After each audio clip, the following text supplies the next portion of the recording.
This video brought to you by jadedpainting.com. If you need your miniatures painted to a tabletop standard, check out jadedpainting.com.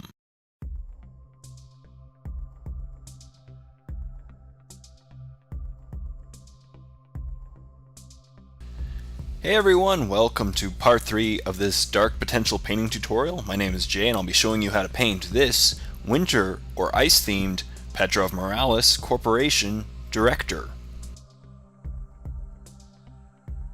I base coated all the outsides of all the discs on the belt and the backpack, as well as the end of the gun, with CALEDOR Sky. Once again, it is a really nice deep blue base color, and I really like it for the winter themed as a trio with LOTHERN blue and TECLIS blue.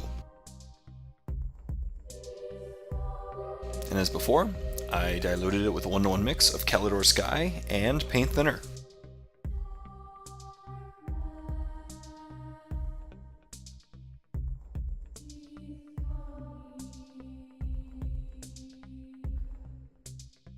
And as you can see, I'm just taking my time and making sure to stay along the edges of the discs and not getting on any of the white or the gray liner.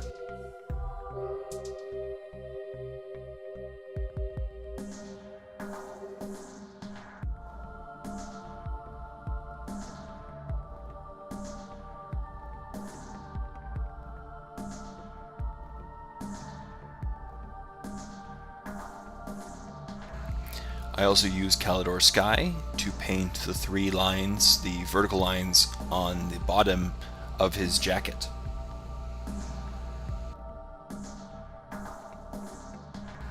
Next, I painted a subset of the area of each disc, and I started a gradient on the edge of the gun with TECLIS Blue, the first layer color by Citadel, associated with the base color CALEDOR Sky.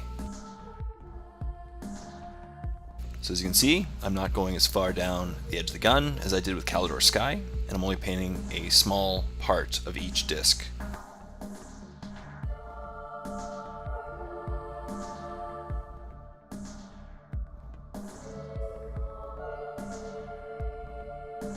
And then I continued the gradient and painted an even smaller area of each disc with a 1-to-1 mix of TECLIS Blue and LOTHERN Blue. As you can see, I'm just going in the center of the areas that I painted with TECLIS Blue in the previous step. And at the edge of the gun, I'm not going as far as I did with the TECLIS Blue step.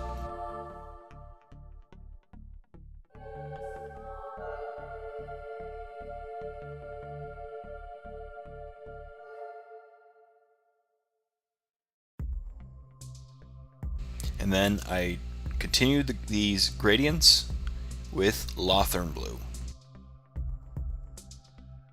Luckily, with each step, it gets easier and easier because you're painting a smaller and smaller amount of area than the previous step.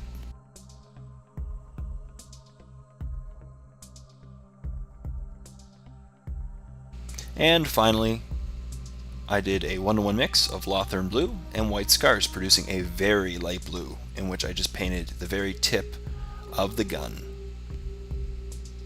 And I just did a little bit of an edge highlight along the edges of the gun.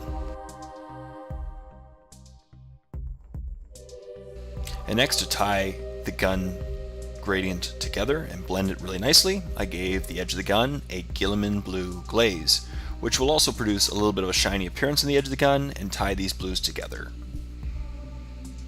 I base coated all the metallic areas of the model lead belcher. This included the clips on his belts and the gun. Basically, I painted all the areas of the gun that weren't black lead belcher. I also painted the goggles and the sides of the goggles with lead belcher.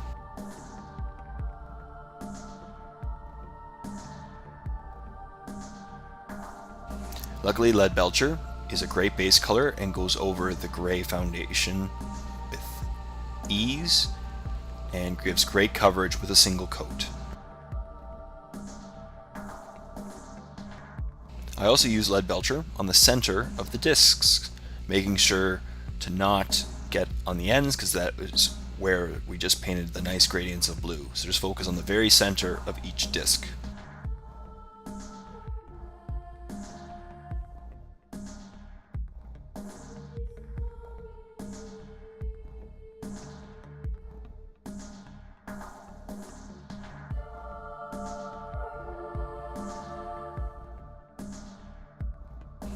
And then to give these areas some definition, I gave them all a NULN oil shade, which will get in the recesses and bring out some really nice depth in all these metallic areas. I always recommend giving shades when using metallics, because they can appear very flat if not given a shade. Plus, it'll give it an older, worn appearance, which is what you want to go for when painting armor or metallics such as guns.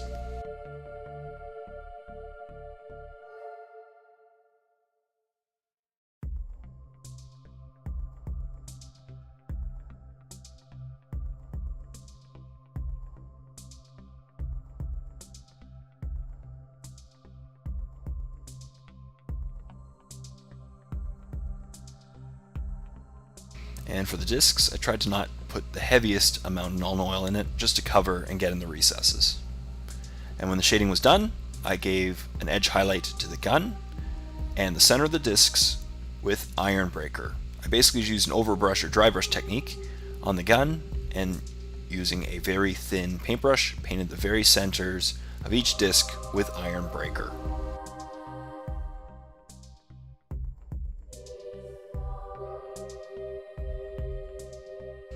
So this was a relatively quick step. If you want to add a little bit extra detail, make the edges pop even more, I recommend going further with a color such as Runefang Steel, but since these details are pretty nice already, I'm going to stop with just Iron Breaker.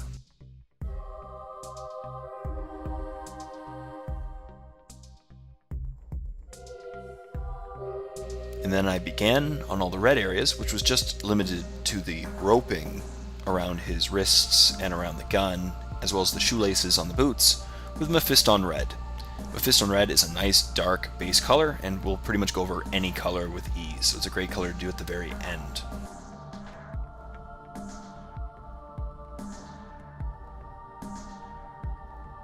And finally, to give all these areas a little bit more detail, and so you can see each strand of rope separately, I gave all the red areas a Carroburg Crimson shade.